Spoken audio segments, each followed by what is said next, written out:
Hello and welcome to the podcast, our last for 2021, so our apologies. You know what? If you're listening to this, it's always fun to go back and listen to old podcast episodes if you'd like to, or you can still tune in the mornings on Play 107 because we are going to be airing our best of clips for all the days that we're not here. We're back live. You'll have a brand new podcast episode on January 5th.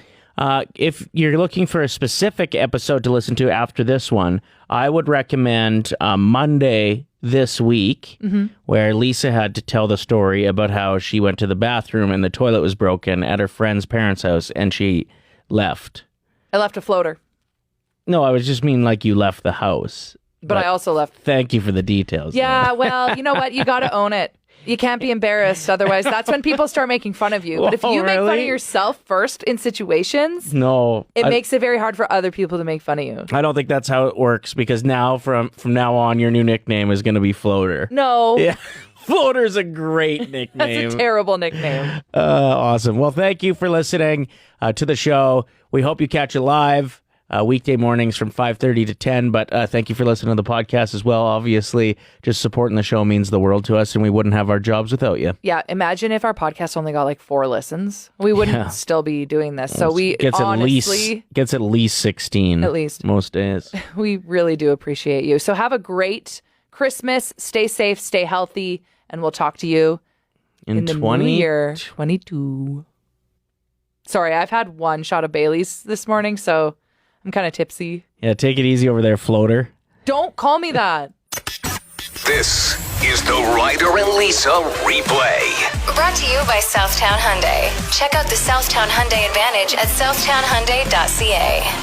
And I saw your thirst trap on your Instagram story. My what? Your thirst trap after you shoveled. You had this like glistening glow because you were all sweaty, and you posted a selfie being like, oh, that was such a good workout. But you had this like...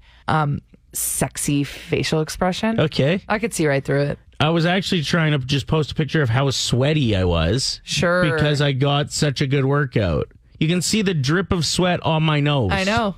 It's got Chris Hemsworth vibes. Everybody go to Ryder's Instagram story and then text in right now if you think Ryder was just showing off his dripping sweat or if you think he was... trying to be sexy. Trying to do a thirst trap. Lisa. Go and look right now, Ryder FM. Instagram. I know I'm right. Anyway, if anybody has a driveway that needs to get done, I'm friggin' jacked. So I can go get my pump on again today. Today is Festivus, the fictional holiday featured in Seinfeld. It's meant as an alternative to the commercialization of the Christmas season. George's dad is the one that came up with it. Here's an explanation. And at the Festivus dinner, you gather your family around and tell them all the ways they have disappointed you over the past year. And is there a tree? No, instead there's a pole. Requires no decoration. I find tinsel distracting. There was one Festivus that my girlfriends and I all got together at a restaurant. We had a bit too many bottles of wine, and we decided to have our own Festivus. Let's all tell each other how we can improve. Wow. Like what we think you should improve. It was bad. Yeah, that doesn't sound good at all. My girlfriend, we were talking about it, reminiscing yesterday in our group chat. My girlfriend Chantal was like, I'm just happy we never got to me. Like we didn't even get there. Because the tears were flowing. No. Yeah, my one Sounds girlfriend. awful. My one girlfriend was like, Lisa, we all think you should go to college. And I was like, no. And we like start screaming at each other. It's not a good idea. Festivus is a hilarious concept. Yeah. But sometimes it doesn't end well. So what are we doing here then? Well, we're gonna try. Okay. I got a lot of problems with you people. Now you're going to hear about it. Ryder, you have this one eyebrow hair that really needs to be trimmed. It dips down into your eyelashes and it drives me crazy. Okay. Lisa, your glasses often drift too low on your nose and it looks stupid. Like right now. It's like you're not reading. Ryder, when I'm trying to tell you what needs to be done before our show is over every morning, you pretend to be listening when really you're just on your phone watching TikTok videos or rewatching your own Instagram story on repeat. And then I have to tell you 6 more times what needs to be done. That's really funny because my next airing of Grievance is also about that. You do this roll call list of things that I need to do before you leave work while I'm doing them. Never once have you reminded me of something I would have forgotten. So it's a useless conversation every time. So yes, I am intentionally ignoring you. Sometimes the way you wear your headphones makes your ear stick out like a monkey, and it's really distracting. Your laugh, sometimes a bit much. I don't think so. Ryder, that's not real. I just isolated that from one of the moments that I'm proving my point with. Okay, I have one last one because I don't want to fight with you. But you never clean your own coffee mug and you leave work and then I'm left to clean it out before I leave. I like the way it tastes. Ew. If it gets a couple days. Dirty. Yeah. Okay, and my last one is that you always want a bite of my food, specifically a donut, when you could just have your own, and then you usually do have your own. Yeah, I know, but you usually grab a different flavor than me, so I'd like a little dabble of maybe a chocolate when I'm going for the vanilla sprinkle. So you get like 1.2 donuts, and I get 0.8 out of a donut, and it's frustrating. Play 107. What ruined Christmas? Or who ruined it? Chris wrote in, first-time texter. Thank you for listening. My mom had her fine china sitting on a table for Christmas one year. Next thing we knew, the table collapsed and all of her fine china broke. It was not a good time after that. It's rough. China's back in, you know. Is it? Yeah. Like, no, I'm not even kidding. Like, hipsters are loving it. And actually using and it? using them for their like morning tea and stuff. There's very aesthetically pleasing videos on TikTok of people that are using their china again. Because like that was such a high priority in generations past to like take care of the china. That's why the story from Chris would have been so upsetting for some. So what ruined Christmas? It can be a funny story. It can be horrifying. We want to hear from you. Samantha wrote in saying, my mom and I had way too much wine on Christmas Eve one year. Before bed, she wanted to fill up some of the stockings. The next morning when we were opening them up as a family, she had to figure out what things were supposed to actually go to what people because she got them all mixed up. We ended up watching Harry Potter on the couch all day and missed the dinner because we were both so sick and hungover. Oh, no. That's great. What do you got? I remember one Christmas when I was younger, I had braces and I was eating some roast beef and it got caught on the back of my braces and it hung in my throat, so I started choking. And my grandma was screaming. She's like, someone call 911! Just freaking out. And I managed to reach my hand in and save my own life. Okay. This would have never happened with turkey. Yeah, I was going to say, roast beef on Christmas, hey? That's Grandma's fault. That's why she was so worried. I knew we should have turkey. This one from Shannon says, my dad got called into work when I was a kid. I was pretty upset about it and walked around asking everyone at my house, mainly relatives, if they'd be my dad. Mom said it really put a damper on the evening. Oh, no. Oh, yeah. I mean, if you would have sang it, maybe it would have been more, festive. Please be my dad. Please be my dad. No? What about this one? Please be my dad. Please be my dad. Please be my dad. Please be my... I like that story.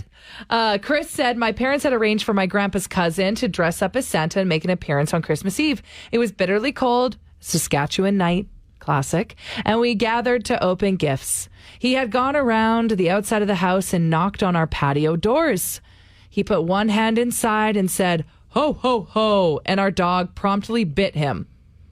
It was sort of a ho-ho, oh my God moment. He carried out the Santa bit for the kids, but he had his hand tucked into the cuff. We couldn't see the blood, but we later found out he had to go straight to the ER for stitches for the rest of Christmas night. No. That would ruin Christmas for sure. Celine wrote in, my mom had bipolar disorder and sometimes would surprise us and go off of her meds, which made for an interesting childhood. One year, we showed up at her house for Christmas, and she answered the door in lingerie. And she greeted us like it was no big deal. Needless to say, we knew Mom was not herself again. She's passed on now, but every year that memory gives us a good laugh. Aw. See, like, that doesn't necessarily ruin Christmas, but imagine your mother answering the door on Christmas in In lingerie. that would have ruined my Christmas. Yeah, you're right. And DV texted in, thanks again to everybody that contributes to your show. It would be so boring without you. Saying, after all the gifts were opened, my dad accidentally took the big garbage bag that contained all my grandma's presents for her to take home to the dump. No. Poor grandma. What ruined your Christmas? Monopoly, that is all. That's what ruined Christmas? That's all she has to say. Oh, literally. Like, my brother-in-law ended up I called him and he told me to get the F out. Did you leave? Oh, yeah. Honestly, families should not play Monopoly. No, there's better board games. Bitter. V texted in, first time texter, love to see it. When I was younger, every year for Christmas, I would get sick. And I mean really sick. 3 days before and like 3 days after, just sick year after year. Turns out I'm allergic to spruce trees. We would pick it up 3 days before Christmas and take it down 3 days after. So fake trees to the rescue. Christmas now is much more enjoyable for everybody involved. Imagine figuring that out and just being like, wow, that was a lot of useless illness. Kayla texted in, one Christmas, my mom was thickening the gravy, but instead of grabbing flour, she accidentally grabbed the sugar. What is Christmas dinner without gravy? Nothing. That's what it is. Cancel it. Cancel the whole thing. Yeah. Yours is about dinner as well. Fire away. So my family and I are very traditional when it comes to our meal. My grandma and mom are from Newfoundland, so we have what's called a jig dinner.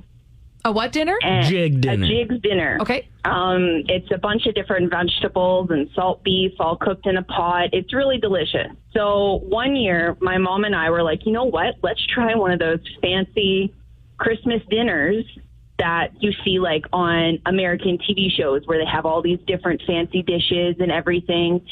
So we had a couple days prepping. We spent so much time cooking, and it was all these fancy dishes, beautiful pictures.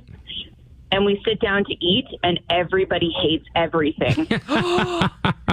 We literally pretty much threw everything out. It was disgusting. No. And to this day, we talk about the worst Christmas dinner ever and how we'll never stray from jigs again. Yeah. Stick to the salted meats. Stay in your lane. Yeah, exactly. Let's reminisce about our favorite thing about the show over the year. What was your favorite moment, Ryder? My favorite thing from this year for sure would have been how we stepped up immediately after the St. Albert Old Folks Fire. And our listeners stepped up in a huge way. We managed to raise, if I'm not mistaken, $7,000. Yeah.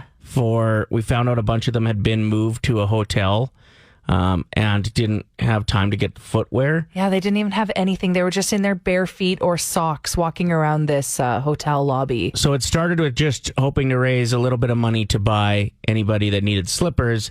Some slippers turned into $7,000, which got everybody slippers and a sizable donation to help just, ease them back into their new home. That was my highlight of the year. That was really cool to see you kind of take the reins on that as St. Albert's your home community, and you're like, I need to do something.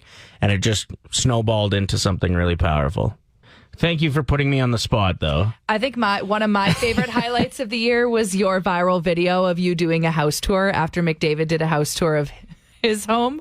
Ryder was like, here's everything that's broken inside of my house. It was relatable. Not everybody has a mansion like McDavid. Yeah, and everything is broken in my house. What's been the highlight of your year? Will said, paying off my car, hands down, nice. Highlight of the year. I said, it was probably easier to pay off some things, considering how you can really go anywhere and do anything. He says, sad but true. Mitch Clark is listening. My highlight is finishing my teaching degree and getting a full-time contract. It was validation that even later in life, you can switch the script. Happy holidays, everyone, and be safe out there. Awesome. That's Mitch that used to fight in the UFC. So, yeah, from that to a teacher, that is switching the script. I like it. Yeah, I love it. And our boss's girlfriend texted in. Let's embarrass our boss. Hi, Lisa and Ryder. I have to say the highlight for me was meeting your boss, Chris. Thank God he came into my life. Also, one of my day-to-day highlights is seeing my senior lady at the window at McDonald's every workday. Shout out to Fort Road McDonald's, AM window gal. Oh, that is so sweet. She said, awesome. she says she's a ray of sunshine every single morning. Merry Christmas. Yours is actually a highlight, of your son's life Max, tell us about it. So he has autism, of course. He's high functioning. He sent out 45 resumes, and he got blew off by so many employers. He sent a video of himself out at the airport saying his strengths, his weaknesses, his interests. He talked about how his biggest accomplishment is pushing the boundaries of autism. The employer phoned him the next morning and hired him on the spot. Hey, Oh my gosh, I love that. Great. Good for him. Yeah. He said, I don't like the long days, but he said the best part of it is I get to listen to Ryder and Lisa on the way to work. You know, you guys are truly wonderful, and you make my day, and I'm 57. Well, thank you very much, man. Make sure you tell him that we say we're very proud of him. Yeah, and you know what? To all the employers out there, you know, look at special needs. They have some wonderful assets that any employer could use. Amazing. Good to know. Appreciate the call. Thank you. You bet. Bye. What are you really hoping for this Christmas? Like, what do you really, really want? I'm just like, let's manifest it. Let's put it out there and hope that we get what we want. Okay. The only thing that came to my head at the moment is stovetop stuffing. Okay, that's easy. That's doable. I can even get that for you, like on the way home from work. $2 for a box, so make that happen. Dang, mine's a little trickier. Okay. I really want some Air Jordan golf shoes. How are you're just going to ask Santa? It's a little late. Yeah, I didn't write him. I'm not buying you it. No. Can you ask my mom for me? What? Can you just let my mom know that that's what I want? And It's then way too late. Then I'm a size 9. You're only a size 9? How embarrassing. You didn't let me finish. 19. Ryder and Lisa. Brought to you by Southtown Hyundai. Play 107.